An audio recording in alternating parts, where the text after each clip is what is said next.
Welcome to the Convergence Coaching Inspired Ideas podcast. Join us as we explore great leadership and management ideas that apply within the accounting profession and in other aspects of life and business too.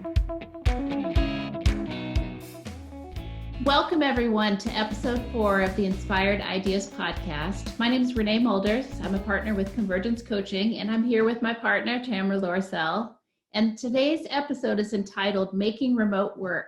So we're going to dig into the details of remote work, virtual work, work from home. We're going to talk about some of the how-to and specifics about how you make that work inside your organization and really effectively employ those in programs and in your organization. And I think, remote work is going to be really critical for us in solving capacity challenges in our firms, in resolving recruiting challenges, because when we can make remote work, we can work across offices. We can find people anywhere, wherever they sit, wherever they go. If they leave our firm, if they leave our geography, they can continue working for us. So it just creates all these possibilities for us in recruiting and retention and capacity. And so that's what we're going to explore together today. So Tamera, I think maybe the place to start is remote work only for a certain kind of employee or a certain role? What do you think about that? I have a few thoughts about that, Renee. I love starting right there. And, we're a little biased. So as we said in our previous episode, we are all virtual. And I think, most people that know us, are familiar with how we work. We've been virtual for 20 years. And, we have some employees and some team members that we've never met in three-dimensional form. We've had some people that it took me 10 years. They worked for us for 10 years before I met them. And at all levels in our firm. And we are seeing CPA firms really start to embrace that too, that it's not just for client facing, or it's not just for certain levels, like you have to be a manager. We're moving away from the eligibility requirements, because this is where the world is going. And this is how your clients are working. This is how students are coming out of school, working in remote, taking some online classes, interaction with their teachers and professors online. They have access to all of their grades on the portal. They're used to working remote. And to Renee's point, it does solve so many of our capacity challenges. It does empower and actually increase our productivity, which we'll talk about. So we would like to have you explore how can we apply this, or at least pieces of it, or find some places where we have some flexibility to work remote. And, so we can scale that. We can, scale that as needs, as people perform, et cetera. So I think that's a really great place to start, Renee. Well, and you touched on, I think, the biggest worry that I hear, Tamera, when I'm out there talking about remote work, people say, oh, but gosh, we're just not going to be able to be as productive if we do that. And so what do you think about that? Yes, I hear that as well. And, what we have found in, firm leaders that have really adopted and embraced remote work have found that the productivity does not decrease, and in actuality, it increases in many, many cases. And I think we're finding that in our Anytime, Anywhere work survey as well. And it requires, however, that we get really good about setting expectations about what the deliverables are, and moving away from maybe our traditional charge hours. We have to talk about effort. We have to talk about budget. Because it's one of our management tools that we still use in CPA firms, but we need to move more towards deliverables. And it also, as we move more towards, consultant and advisory services, it really is focused on the deliverables. So if we can start to shift to that mindset, I think it helps us talk about what does productivity mean.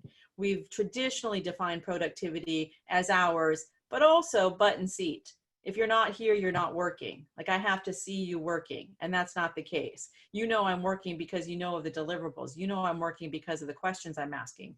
I'm working because we're collaborating on teams. And so there's all kinds of different ways that we can facilitate that. So part of the expectation is to ensure that we're clear about visibility and availability, and using tools like Teams or like Skype for business. And, I can let Renee know I'm on or off. She was messaging me last night. We're trying to wrap up our holidays, and she messaged me on Teams and said, are you working? I have a quick question if you are. And I happened to be, so we resolved it. It was super quick. And, we respect each other's time, that way, and we can communicate. So really setting that. And when we do that, it really creates a win-win-win. We know what the expectations are. I know what we can count on for deliverables. I know what's expected from responsiveness and accessibility perspective. We really are more productive. That fear gets diminished. And you said win, win, win, Tamara. And so that's a win for the employee, a win for the organization, and a win for the client too, right? In the end, Yes. that we have more satisfied, more productive, more effective people who stick around and want to stay with us because of these programs that we offer. Yes. And I would argue too that our clients would like us to work this way. They might like more flexibility in how they interact with us and more digitally, that they're communicating with us more digitally. And so I think that's part of the win for the client as well. Yeah, and one of the challenges I hear related to that is people say, well, some of my clients want that and some of them don't. And I think that's really true about these remote programs too, is that some employees want to access them and some employees want to come into the office, and not really making one or the other of those right, but just providing a menu of options. I love that. I think that's brilliant. And we have found to that point, and it ties to the being less productive concern we were just talking about, when we offer non-mandatory Saturdays, like we take that away, we don't require Saturdays, we don't serve food anymore on Saturdays. When we move away from an expectation of having to be in the office to be working, we still find people do show up, that they do want to have face-to-face contact, that in some places they feel more productive at work. Or maybe on Saturday mornings, the kids are at home, and if I can go in for a couple hours, that makes a difference. Where some other people are like, no, I'll get up at 5 a.m. while my family is sleeping and can get the work done. So I do think it's about that flexibility. So how does technology figure into this? We talked in the Anytime, Anywhere Work podcast, number 3, that came before this one, about how technology is one of the things that's making these programs be a possibility for us, because the technology makes it work. It makes us able to work from anywhere. But how can we progress that, or what else do we need to do related to technology to support remote work? I love this because the people on my team know I'm not a big technology innovator, and I am a big user of technology. Over the years, we have just really seen technology enable our ability to be more seamless in our remote work. And so I think that using the tools, like I talked about Teams and Skype for Business, and just all of the ways we can stay connected and communicate with each other are important. We have shared calendars, we have everything in the cloud. We are, sharing resources. I can access documents and we can collaborate on documents. So collaboration tools, I think, are very important. I think our scheduling systems, using things like workflow programs so that I know where the deliverables are through the, tax process, through our audit process, and they could jump in and she knows I have it and who it's going to next. So I think all of those tools help us immensely in being more effective and more confident in working remotely. I was working with a firm this week, and one of the things that they implemented this year is they have a whole bunch of small offices across the Midwest, and they really started making sure that they are operating on the same workflow program so that they can share work and do scheduling across the firm and across offices. And that does solve the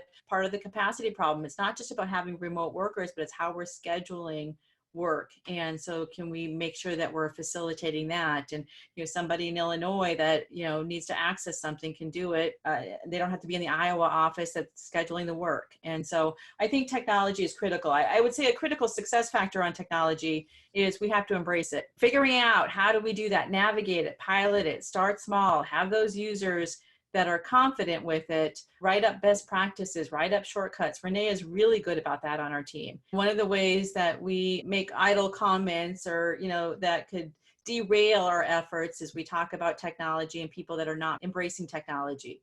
And so we have to be careful about that too. We can't, make smart remarks or make jokes or jabs about that, because that could make people feel like, fine, forget it. I don't have to change. It's worked this way for 30 years. Leave it alone.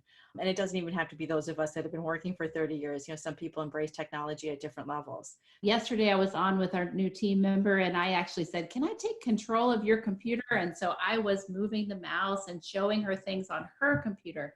So, and this is functionality that just comes right inside of Office 365 or Microsoft. that Teams program. It's pretty powerful. And we really have to pilot some of that stuff. We have to have people say, hey, let's try this. And let's just try it on 1 or 2 projects. And if we like it, then we can expand it out onto other things. Yeah. Great. Well, so some firms are probably stopped on this remote work idea, and they might have a couple of people who do it, but they think, how do we make this more widely available? They're worried about some of that. And so what do you think are some of the ideas? If I want to go deeper, or I even want to offer this, how do I get started? Well, I think a couple of things. One, I think we have to look at our mindset and really shift our mindset to this is possible. You talked about at the very beginning, how to make remote work and, the possibilities of it. And I think that's one of the things we have to do is really look at it from the possibilities and not from what hasn't worked in the past. I think we've all got experiences and can point to things, even in our remote business, we can point to things that don't work about it or that might be challenging or hard. But when I look at it, the possibilities are endless, and it does solve so many of our issues and challenges in the firm. So I think that's one, is that we have to really agree on our mindset and what our approach is going to be. And then, maybe do a SWOT and identify what's working well. And maybe it's keep, stop, start. SWOT or keep, stop, start. We love both of those tools, but what are the strengths about our current remote way we work remotely? What are the weaknesses about it? What are the opportunities? Because those are some things that we could pilot, and what are the threats? And often the threats are the threats of not doing it, or what should we keep doing around remote that's working well? Maybe we have the technology, that's a keep, that's working. Maybe there's something we should stop doing, like sludge, or maybe we should stop, not communicating and being transparent about it. And what should we start doing? So use one of those analysis tools to really assess where are we today, and then pick a couple things that we can go to work on to further remote. And, create a pop-up committee to, create, policies or expectations or training. How do we work together or talk about expectations? There's like all kinds of lunch and learn topics that we could do. Pilot a remote worker.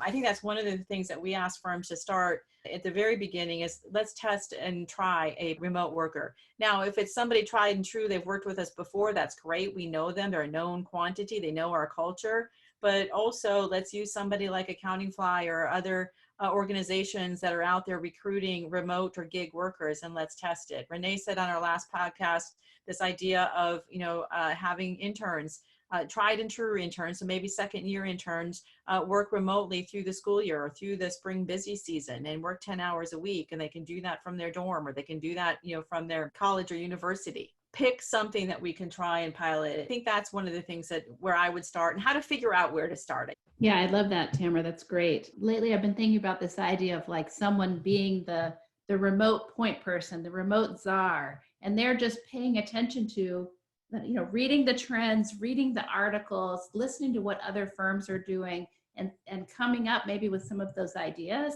and also pointing out when we're falling down, when we're saying the wrong things. We talked in the last podcast a little bit about sludge and your blog on sludge, where people are sort of bad-mouthing remote and flex. And that person being the one that's watching out for that to say, hey, guys, I think we've got to work on our mindset here again. Right. Start again. Exactly. Yeah. Well, what do you think are some of the unique things that are happening in remote that you want to talk to people about? Well, I think one of them is this idea of staffing, and that it really does help solve our staffing challenge that we're experiencing today, because I can expand beyond my geographic constraints if I'm only recruiting in my current market, or because we're in such a mobile society, when people do leave our firm, sometimes they're leaving because they're moving to another geography. And so how do we best facilitate that? It does also help us embrace the gig economy, which is really project-based work, or, traditionally we've called them contractors. And I think the consulting teams have gotten really good at leveraging the gig economy and leveraging gig workers. And if I can find people that want to work part-time, during the busy season, or I can find people in different geographies, or like my example of, the college kids that were interns for us. Why don't we continue to use them during busy season? That's actually when we need interns. Some firms are like, I don't need an intern during the summer.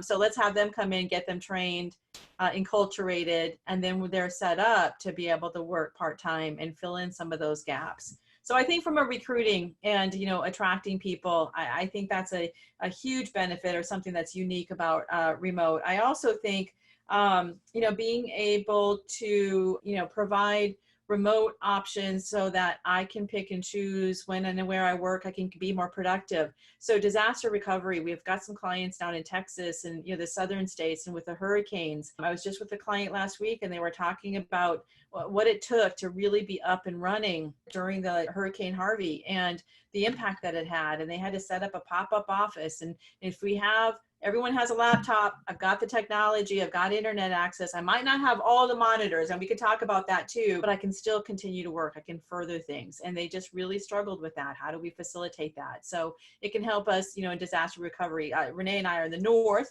so you could use the blizzard or the polar vortex as, the examples for that. So I think that is something, to pay attention to.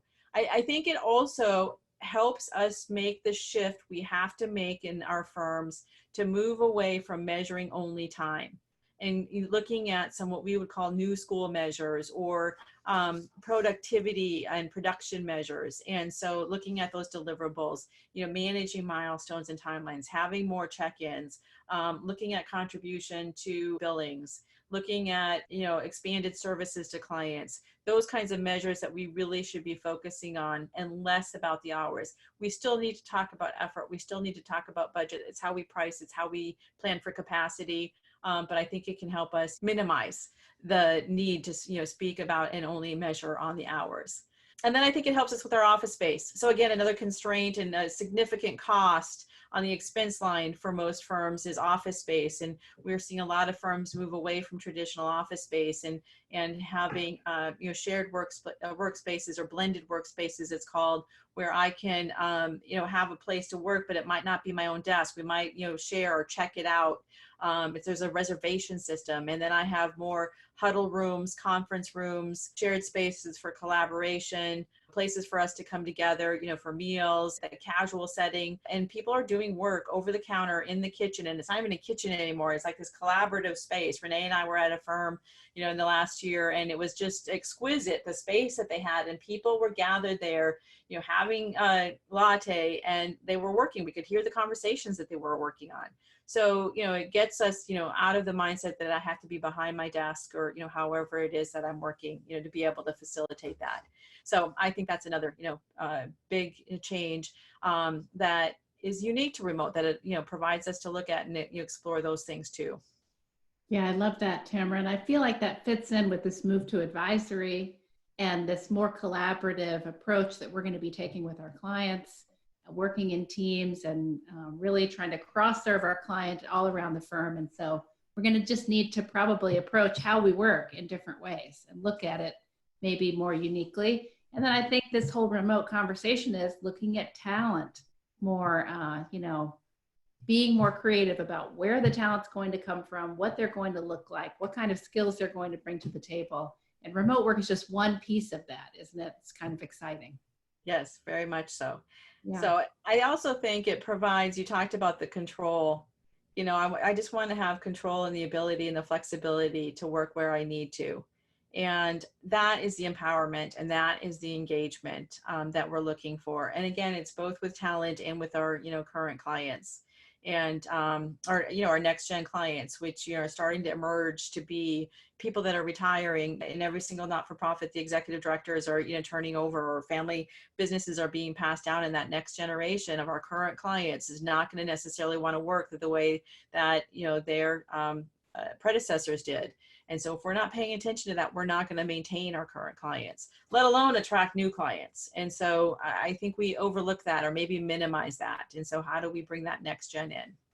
Right. And let them help us make some of these shifts, because there may be some people listening to this that say, this sounds like sort of outlandish, and way out there. And so bringing those younger people in to help us to say, what should we try? What program should we pilot? Let them drive some of that decision making and do the work really about how we're going to set it up and how it's going to work. Do the research. Exactly. And then have check-ins to, say, how is it going? That keep, stop, start. Let's do that on a regular basis. Let's, have a two-way dialogue about how is this working, both for the person in the office, if I'm a more traditional worker and those taking advantage of work, or for us as a team, as we're all flexing differently, because how you flex might be different how I flex and how I use remote versus how Sarah uses remote. And so if we can check in and say, how does that work? We also see teams, like an audit team, say, this is how we're going to work. This is when we're going to work. Where we're going to work. And so they have that ability to really work remotely, and they can communicate that with the client, and the client knows the accessibility. And so, I don't have to be so linear in my audit engagements. Sometimes we're stuck to that schedule. I'm going to be out at the client. If I can be remote, which by the way, could be from the office, I'm going to work remotely on your audit. Then I can get more done, and I can, have more flexibility and it can be more fluid in my audit schedule. We can get really constrained and backed up the way we do it linearly now. So it provides more flexibility and breathing room in how we complete our work. So not only on the audit side, but that's a big one that we get constrained on, but also our tax, as we look at, the information that we have and the accessibility to it. So wow, Tamara, we've really covered an awful lot of possibilities. We started out with this idea of the possibilities of remote work, and sure, there are challenges or, things we're going to have to figure out about how it works, but gosh, just a ton of possibilities that we can go and explore related to it. That's awesome. Really great to explore this. I'm super passionate about this topic. We love it. So if you guys have questions about it, let us know. And Renee, are we going to include some blogs and some links for them? We will include some resources, and maybe one on measures in particular, Tamara, because you talked about that, and I think that's important. And then we'll pull together some other resources that we'll include. And we just appreciate this time with all of you. And Tamara, thanks so much for talking to us about this important topic. I love it. Thank you, Renee. Thank you, everyone. Thank you. Thanks for listening to the Convergence Coaching Inspired Ideas podcast. Be sure to visit convergencecoaching.com to join the conversation, access show notes, and discover our fantastic bonus content. If you enjoyed this podcast, please subscribe and leave a rating and review. Have an inspired day.